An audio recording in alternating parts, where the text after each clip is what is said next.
अरे राजू, अपनी दुकान खोलने की हिम्मत कैसे हुई तेरी? नहीं भैया, मैंने कुछ गलत नहीं किया। मैं बस अपने घर के लिए ईमानदारी से कमाना चाहता था। मुझे अकेला छोड़ दीजिए। आज तो तुझे छोड़ूंगा नहीं, तेरी गाड़ी भी तोड़ दूंगा और तेरे पैर भी। ये एक छोटा सा गांव है जिसका नाम है ढोलकपुर। यहाँ के लोग सादा जिंदगी जीते हैं। ज्यादातर लोग सुबह से शाम तक खेतों में काम करते हैं और जितना चाहिए उतना ही कमाते हैं ताकि पेट पल सके। लेकिन गांव में एक आदमी है, लाला, बड़ा कंजूस और लालची। उसे बस अपने मुनाफे की चिंता रहती है। पूरे गांव में कबाब की दुकान सिर्फ उसी की है। अरे राजू, कितनी देर लगाएगा बे तू? जल्दी कर, ग्राहक आ रहे हैं। इन निकम्मों को निकालना पड़ेगा, तभी ज्यादा मुनाफा कमाऊंगा। साहब, ये मांस ठीक नहीं लग रहा, बदबू आ रही है, थोड़ा पुराना लगता है। बकवास बंद कर, मसाला ठीक से मिला और जल्दी पकाना शुरू कर, ग्राहक इंतजार में है। लेकिन साहब, अगर किसी को कुछ हो गया तो? चुप, जैसा कहा है वैसा कर, नहीं तो नौकरी छोड़ दे। राजू जानता था कि मांस खराब है, मगर नौकरी जाने का डर उससे बड़ा था। वो चुपचाप पकाने लगा। धीरे धीरे ग्राहक आने लगे। अरे राजू भैया, एक प्लेट कबाब दे दो, बहुत भूख लगी है। हाँ भैया, गर्मा गर्म कबाब लीजिए। राजू मुस्कुराते हुए कबाब परोसता गया। लोग स्वाद की तारीफ करते रहे। अरे वाह भैया, क्या कबाब बनाए हैं, ऐसा स्वाद तो पूरे गांव में कहीं नहीं मिलता। हमारी दुकान में बस बढ़िया क्वालिटी का मांस इस्तेमाल होता है, यही है हमारे कबाबों का जादू। मांस भले ही खराब था, लेकिन राजू के खास मसाले और हाथ के स्वाद ने कबाबों को लाजवाब बना दिया। मैं थोड़ा बाहर जा रहा हूं, कोई गलती मत करना, समझे? ठीक है भैया। लाला के जाने के बाद एक बूढ़ी औरत धीरे धीरे दुकान की तरफ आई। राजू बेटा, मेरे पास पैसे नहीं है, क्या एक कबाब मिल जाएगा? बहुत भूख लगी है। राजू ने दया भरी नजरों से उस औरत को देखा और बिना पैसे लिए उसे कबाब दे दिया। लीजिए अम्मा, पहले खा लीजिए, पैसे बाद में दे दीजिएगा। बेटा, अगर लाला ने देख लिया तो बहुत नाराज होगा। कोई बात नहीं अम्मा, पहले आप खा लीजिए, वही जरूरी है। मगर लाला दूर नहीं गया था, उसने सब कुछ देख लिया था। ये क्या कर रहा है राजू? मुफ्त में खाना बांट रहा है? साहब, वो बूढ़ी औरत है, बस एक प्लेट दी थी। इतने ग्राहक आ चुके हैं, एक प्लेट से क्या फर्क पड़ेगा? राजू की शांत आवाज सुनकर लाला और भड़क गया। ज्यादा होशियारी मत दिखा, आज की मजदूरी काटी समझ। दोबारा ऐसा किया तो दुकान से निकाल दूंगा, समझा? राजू कुछ नहीं बोला, चुपचाप काम करता रहा।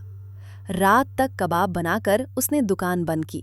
दिल भारी था, चेहरा थका हुआ और चुप। राजू उदास चेहरा लेकर घर लौटा, लेकिन जैसे ही उसने प्रिया की मुस्कुराहट देखी, उसका थका हुआ दिल थोड़ा हल्का हो गया। राजू, तुम बहुत थके हुए लग रहे हो, क्या आज फिर लाला ने कुछ कहा? हाँ प्रिया, उसने आज फिर सड़ा हुआ मांस इस्तेमाल करवाया, लेकिन उसने ऊपर से मसाला डालकर छुपा लिया। लोग खा रहे हैं पर उन्हें सच्चाई पता ही नहीं। ये ठीक नहीं है।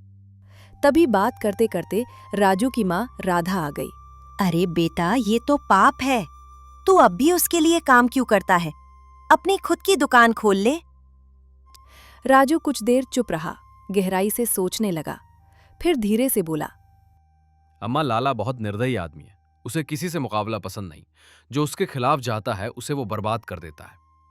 तो फिर उससे लड़ो मत राजू, अपनी छोटी सी गाड़ी लगा लो, साफ सुथरा खाना बेचो, लोग तुम पर भरोसा करेंगे। दुकान खोलना इतना आसान नहीं है प्रिया, इसके लिए बहुत पैसे चाहिए। उस रात राजू सो नहीं सका। उसके दिमाग में डर और सच्चाई दोनों का संघर्ष चल रहा था। अगले दिन सुबह राजू दुकान पहुंचा। जैसे ही उसने मांस देखा, उसे कुछ अजीब लगा। लाला भैया, आज का मांस बिल्कुल खराब है, इसे बेचना लोगों की सेहत के लिए ठीक नहीं है, हमें इसे नहीं पकाना चाहिए। लाला का चेहरा गुस्से से तमतमा उठा। उसकी आवाज ऊंची और सख्त हो गई। मुझे सिखाएगा तू कि दुकान कैसे चलानी है? निकल जा यहां से, तेरी नौकरी खत्म। भैया, मैं तो बस आपका भला सोच रहा था। चुप रह और बाहर निकल जा यहां से। राजू कुछ बोलना चाहता था, उसे मनाने की कोशिश की, लेकिन लाला ने एक न सुनी। राजू उदास मन से घर लौटा। सब खत्म हो गया प्रिया, लाला ने मुझे निकाल दिया, बोला सच बोलने का कोई काम नहीं। वो लाला तो लालची और पत्थर दिल है, पर चिंता मत करो राजू, अपनी दुकान खोलेंगे और पूरे गांव की सबसे बढ़िया कबाब बेचेंगे। पर प्रिया, हमारे पास इतने पैसे तो नहीं है। तभी राधा कमरे से बाहर आई। चिंता मत कर बेटा, पैसे आ जाएंगे। अपनी दुकान खोलनी ही पड़ेगी। रेसिपी तो तुझे पता ही है। अम्मा, जानना एक बात है, लेकिन सब कुछ अकेले करना बहुत मुश्किल है। गाड़ी कहाँ से लाऊं? मांस, मसाला, सबके लिए पैसे चाहिए। तू बस हिम्मत रख बेटा, मैं अभी भी काम कर सकती हूँ। तेरे साथ मिलकर कबाब बनाऊंगी। माँ की बातें सुनकर प्रिया भी आगे आई। मैं भी मदद करूंगी। क्या सच में तुम दोनों सोचती हो हम ये कर पाएंगे? हाँ बेटा, हम जरूर कर पाएंगे। राधा अपने पुराने लकड़ी के बक्से के पास गई। उसने उसे धीरे धीरे खोला और वो पैसे निकाले जो उसने सालों से बचा रखे थे। फिर उसने वो पैसे राजू के हाथ में रख दिए। ले बेटा, ये मैंने धीरे धीरे जोड़ रखे हैं। इससे एक छोटी गाड़ी और ताजा मांस खरीद ले। राजू की आंखों में आंसू आ गए। ठीक है अम्मा, अब हम मेहनत से गांव के सबसे अच्छे कबाब बनाएंगे। अगली सुबह राजू मांस मंडी पहुंचा। जैसे ही वो पहुंचा, मस्तान भाई अपनी दुकान के सामने खड़ा बुला रहा था। अरे आओ भाई आओ, ताजा चिकन है, ले लो राजू, आज बढ़िया माल आया है। अरे मस्तान भाई, मुझे 10 किलो चिकन देना, कबाब के लिए चाहिए। वाह राजू, ये क्या बात है, अब तू अपनी दुकान खोल रहा है क्या?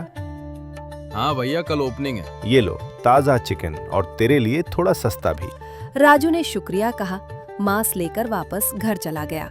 राजू ने मसाला मिलाना शुरू किया और कुछ ही देर में पूरा रसोई घर खुशबू से महक उठा। थोड़ी काली मिर्च, लौंग और इलायची पाउडर डालेंगे। इससे स्वाद बहुत गहरा आएगा। मसाला मिलाने के बाद 2 घंटे मैरिनेट करेंगे। बहुत बढ़िया बात बोली प्रिया, चलो शुरू करते हैं। राधा भी पास आकर बैठ गई। धीरे धीरे गुनगुनाती हुई कबाब की सीखियों में मांस के टुकड़े लगाती रही। अगली सुबह राजू और प्रिया ने अपनी खाने की गाड़ी खोली। प्रिया साथ में रुमाली रोटियां बनाने में राजू की मदद कर रही थी। धीरे धीरे ग्राहक आने लगे। अरे राजू, तूने अपनी कबाब की गाड़ी खोल ली? क्या खुशबू है भाई, भूख बढ़ा दी। हाँ भैया, 1 प्लेट ले लो, गारंटी है। एक खाओगे तो दूसरा जरूर मांगोगे। चलो फिर, दे दो 1 प्लेट। एक निवाला लिया और चेहरे पर मुस्कान फैल गई। अरे वाह राजू, कितना बढ़िया बना है ये कबाब। थोड़ी देर में एक और ग्राहक खुश कथा गया था। भाई, क्या खुशबू है, 1 प्लेट कबाब देना।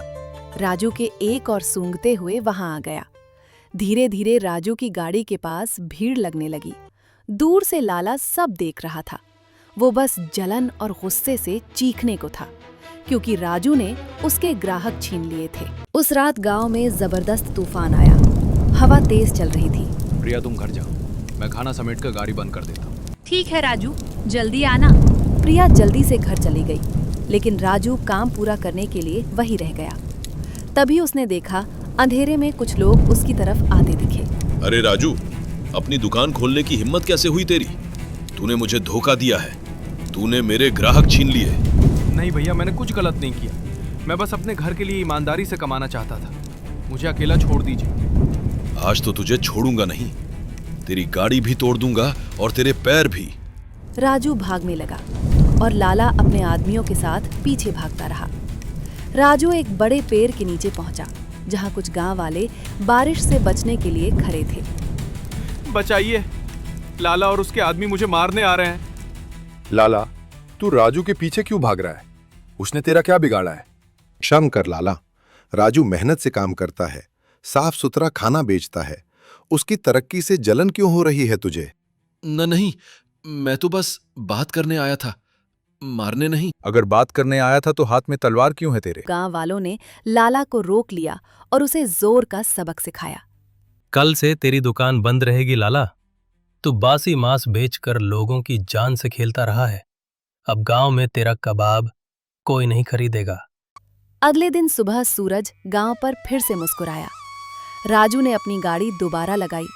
माँ और प्रिया उसके साथ थीं। राजू को आखिर वो मिल गया जिसकी उसे तलाश थी, इज्जत, सुकून और अपने मेहनत की कमाई से बनी नई जिंदगी।